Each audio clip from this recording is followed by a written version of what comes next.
ओम शांति, ओम शांति, ओम शांति। संसार को नई दिशा प्रदान करने के लिए सत्यता, पवित्रता, रूहानियत और दिव्यता का प्रकाश हो, आत्मनिश्चय परमात्म निश्चय की नींव मजबूत हो, त्याग, तपस्या और वैराग्य की आधारशिला हो, मन वचन कर्म का शुद्धिकरण होना परम आवश्यक है। श्रेष्ठ और महान जीवन जीने के लिए उस सत्यम शिवम सुंदरम की अलौकिक झलक और फलक का होना भी परम आवश्यक है। मुझे आप सबको सुनाते हुए बड़ा हर्ष हो रहा है कि मेरा लौकिक जन्म अमृतसर की पवित्र धरा पर हुआ। उस समय विश्व परिवर्तन के लिए शुभ प्रभात का नगारा बज उठा था। उस सत्यम शिवम परमात्मा, जिनको हम प्यार से स्वयंभू भी कहते हैं, कल्याणकारी भी कहते हैं, हम आत्माओं को अंधकार से प्रकाश की ओर ले जाने के लिए, ज्ञान का तीसरा नेत्र प्रदान करने के लिए प्रजापिता ब्रह्मा के शरीर रूपी रथ में अवतर लिया। उस समय मेरा लौकिक जन्म भी ऐसे सात्विक धार्मिक परिवार में हुआ, जहां पर शुद्ध विचार, शुद्ध आहार और शुद्ध संस्कारों की ओर विशेष ध्यान दिया जाता था।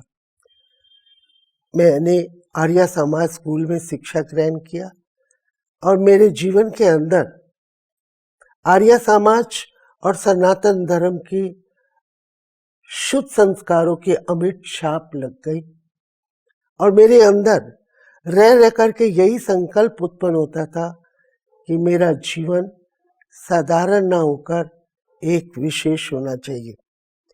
1984 में ब्रह्मा कुमारी ईश्वरीय विश्वविद्यालय अमृतसर में आए। ब्रह्मा कुमारी बहनों के यहाँ मेरे माता पिता जाने लगे, जिनके जीवन के अंदर काफी चेंज आ गया। उनका बोल चाल व्यवहार में काफी परिवर्तन आया और ब्रह्मा कुमारी बहनें ओम की ध्वनि लगाती थी। उस ओम की ध्वनि के अंदर एक अलौकिक चुंबकीय शक्ति होती जो अपनी ओर आकर्षित करती थी और बहुत सुखद स्थिति का अनुभव होता था।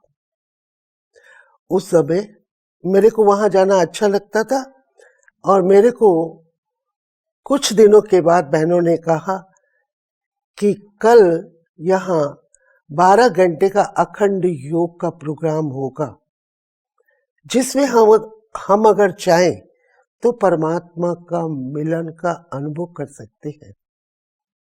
तो मेरे को तो उस प्रभु पाने की बहुत जिज्ञासा थी, तो मैंने दृढ़ संकल्प कर लिया कि मुझे इस योग के प्रोग्राम को अवश्य ही अटेंड करना है।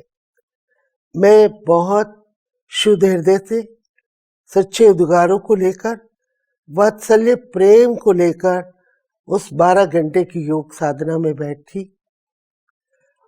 योग साधना में बैठते बैठते मेरे अंदर और भी उस प्रभु पिता को पाने की बहुत तड़फन और बहुत तीव्र लगन लग गई। मेरे संकल्पों में भी बहुत दृढ़ता आ गई और मैंने देखा कि 6-8 घंटे के बाद मेरी कर्मेंद्रियां थोड़ी शांत और शीतल होने लगी। मेरा मन और बुद्धि एकाग्र होने लगा और मुझे ऐसा प्रतीत होने लगा कि जिसकी मुझको तलाश थी वो अद्भुत निराली ज्योत मेरे समक्ष खड़ी है और मेरे सिर पर हाथ रख रही है कि बच्ची कैसे हो। वो सीन इतना प्यारा, इतना मन भावन और निराला था। मेरा रोम रोम शीतल हो गया और मेरे आंखों से अश्रुधारा बहने लगी और मैं इतनी शांति और सुख से ओत-प्रोत हो गई, जो मुझे ऐसा महसूस होने लगा कि मेरे जीवन का अंधकार मिट गया है और मेरे चारों ओर प्रकाश ही प्रकाश है। मेरी ऐसी स्थिति रोजाना ही होने लगी। मुझे रोजाना नित नए अनुभव होने लगे। कभी मैं ऐसा अपने आप में महसूस करती कि मैं एक बहुत बड़ी शिव शक्ति हूँ। कभी मुझे ऐसी भी महसूस आती कि मैं सूक्ष्म अति सूक्ष्म एक ज्योतिर्मय बिंदु रूप हूँ। कभी कभी मुझे ऐसा भी महसूस होने लगता कि मेरे नेत्रों से प्रकाश निकल निकल कर समस्त विश्व की ओर फैल रहा है। और कभी कभी मुझे ऐसा भी महसूस होता कि मैं हवन कुंड के आगे बैठी हूँ और अपनी कमजोरियों की, अपनी छोटी मोटी आदतों की आहुति डाल रही हूँ। ऐसा करते करते मेरी लगन दिन दुगनी रात चौगुनी बढ़ती गई और मुझे एक ही शुभ संकल्प से ज्यादा जागृत रहता कि मुझे अपने जीवन को स्वच्छ दर्पण की न्यायी बनाना है। एक बार पिता श्री ब्रह्मा बाबा का और मातेश्वरी जी का अमृतसर में आगमन हुआ। उन दिनों में ग्रामोफोन का रिवाज होता था। आज की तरह ऐसे इंस्ट्रूमेंट नहीं हुआ करते थे। तो पिताश्री की क्लास से पूर्व मुझे एक गीत लगाने के लिए कहा गया। मैंने बड़े ही वात्सल्य, प्रेम, सच्चे हृदय के उद्गार और नम्रचित्त होकर के एक गीत लगाया, तुम ही हो माता पिता तुम ही हो। तो उस गीत की अंतिम लाइन में आता है, मैं तेरे चरणों की धूल हूं। तो जैसे ही पिताश्री ने ये सुना तो कहा, बच्ची बस बस ये गीत बंद कर दो। और कुछ ही क्षणों में मुझे अपने पास बुलाकर बड़ी मीठी दृष्टि देते हुए मुस्कुराते हुए बोले, बच्ची तू चरणों की धूल नहीं है, तू मेरे मस्तक की मणि हो। और बाबा के इस वरदानी बोलों को सुनकर मुझे बहुत बहुत खुशी हुई और फिर मेरे नेत्रों से अश्रुधारा बहने लगी कि जिसकी मुझे सदियों से तलाश थी कि मैं ऐसा सशक्त जीवन जीऊं, बाबा के अनमोल महावाक्यों ने मेरे जीवन की धारा ही बदल दी और मेरे अंदर एक नया उमंग, नया उत्साह पैदा कर दिया, नई आशा की किरण पैदा कर दी। आशा में तेज है, आशा में बल है, आशा में उमंग उत्साह है, आशा के अंदर संसार सृजन करने की शक्ति है। तो मम्मा बाबा का दिव्य स्वरूप की छाप मेरे हृदय की गहराइयों तक लग गई। मेरी लगन और भी बढ़ती चली गई। मुझे अनेकानेक प्रकार की अनुभूतियां होती थी। घंटों ही योग साधना के अंदर मेरा मन लवलीन हो जाता था और मेरे अंदर सदा ही ये संकल्प जागृत रहता था कि मैं एक की हूं, एक ही रहूंगी और उसके साथ साथ मेरी जो निजी संपदा है, संकल्प, श्वास और समय, मैं उसको प्रभु के अर्पण समर्पण करके अपने जीवन की यात्रा को सफल करूं। यही संकल्प मुझे दिन रात रहता था। मेरी लगन इतनी लग गई, मैं उस अलौकिक रंग के अंदर इतनी रंग गई जो मैं संसार की कोई वस्तु, कोई व्यक्ति, कोई वैभव अपनी ओर आकर्षित नहीं कर सकता था।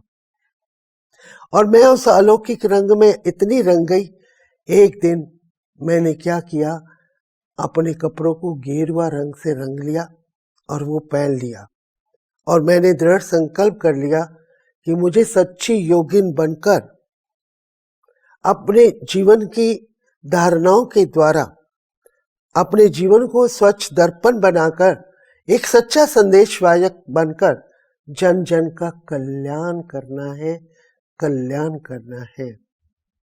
इस तरह से मेरी लगन बढ़ती गई और दीदी दादियों की पालना को लेते हुए सदा एक ही लक्ष्य को अपने सामने रखते हुए मुझे उन्नति के शिखर पर पहुंचकर संपन्न और संपूर्ण बनना है।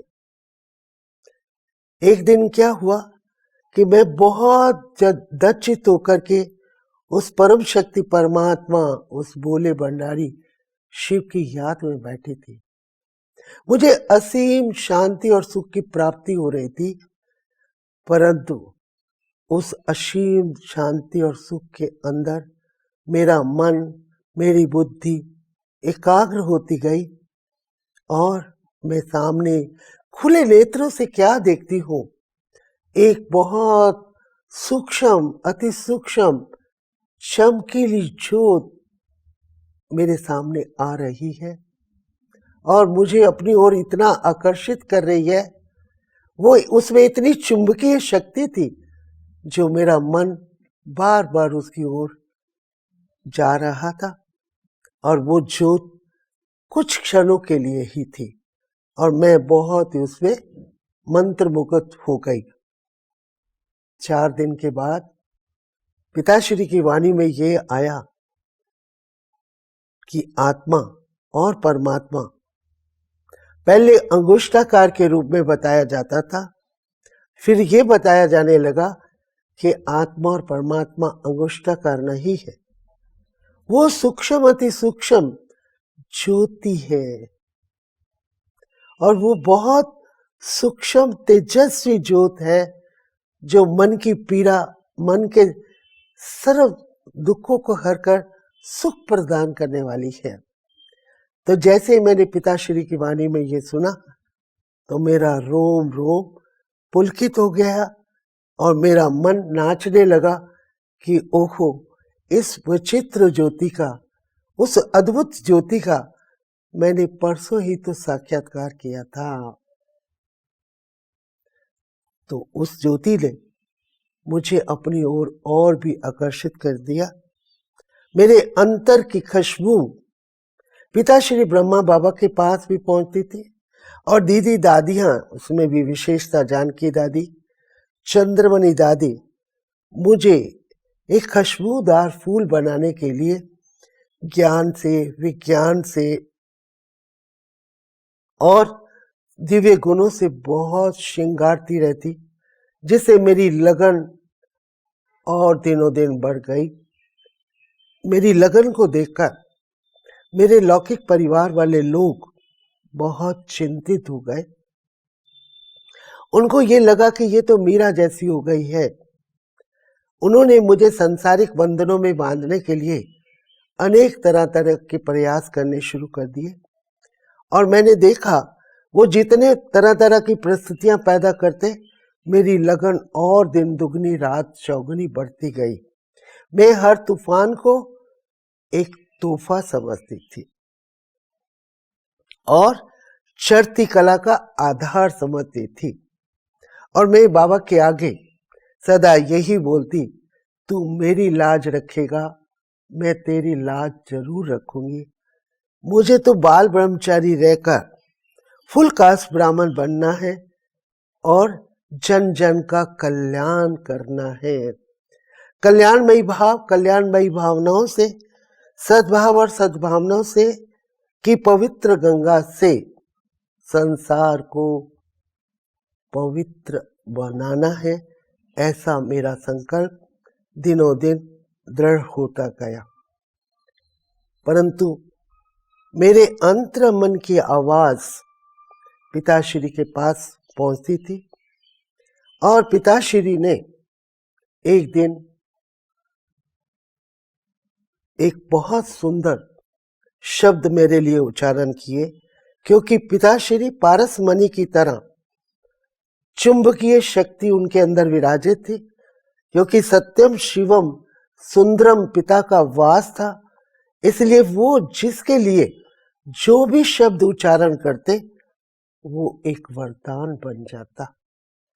तो मेरे लिए पिताश्री ने यही उच्चारण किया कि तुझे ज्ञान हंस और ज्ञान हंसनी बनकर बड़े बड़े विषम पितामह साधु महात्मा को दिखाना है कि नारी शक्ति है, नारी दुर्गा है, नारी ही उत्थान की प्रथम सीढ़ी है, नारी ही स्वर्णिम संसार की आधारशिला है।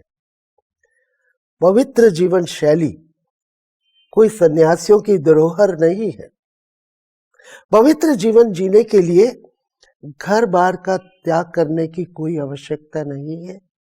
त्याग हमें उन विषय वासनाओं का करना है, त्याग हमें उन बुराइयों और कमजोरियों का करना है जिससे हमारा जीवन अनेक प्रकार के प्रदूषणों से, अनेक प्रकार की कुरीतियों से जकड़ जाता है। हमें त्याग उन प्रदूषणों का करते हुए जीवन मुक्त स्थिति को प्राप्त करना है। तो प्राण पिता के ये अलौकिक महावाक्य उच्चारण जो मेरे लिए हुए, उसने मेरे अंदर अनेक अद्भुत शक्तियों का संचार कर दिया और मेरे को श्रेष्ठ और महान जीवन जीने की एक शक्ति प्रदान कर दी। मैं उस परम शक्ति परमात्मा पिता जो सत्य है, सुंदर है, शाश्वत है, उस परम पिता परमात्मा को अपने साथी और सारथी बनाकर आगे बढ़ती गई और जीवन की धारणा में मैंने ये संकल्प कर लिया कि मुझे कमल आसनधारी बनकर संसार के अंदर जाना है और संसार की कोई भी कमजोरी को स्वीकार नहीं करना है। मेरा अंग अंग उस प्रभु के अर्पण हो चुका है। मुझे किसी भी वस्तु व्यक्ति का गुलाम नहीं बनना है। और मैंने ये अनुभव किया, जब भगवान को अपना साथी और सारथी बना लेते हैं तो जीवन में वो शक्ति आ जाती है जिस शक्ति के आधार से हम चाहे आंधी आए, चाहे तूफान पैदा हो, चाहे कितने भी कांटेदार झाड़ियां सामने आ जाए, चाहे कितने नकुले पत्थर हमारे सामने आ जाए, चाहे संसार के मायावी लोग श्रेष्ठ और महान स्थिति से गिराने के लिए कितने भी ऐसा वातावरण क्रिएट कर दे, परंतु जिसका साथी और सारथी भगवान है उसको उसका बाल न बांका हो सके। मैं उस परम शक्ति परमात्मा को अपने साथ लिए हुए, अपना राइट हैंड उनके हाथों में सौंपते हुए सच्ची योगी और तपस्वी की तरह एक ही लगन में मगन होते हुए मैं एक ही होकर रहूंगी। एक बल और भरोसे को साथ लेते हुए आत्मनिश्चय, परमात्म निश्चय की नींव को मजबूत करते हुए कदम कदम आगे बढ़ाती गई और संसार के लिए अपने जीवन की धारणाओं को, ऐसा मैंने अपने जीवन की धारणाएं स्वच्छ,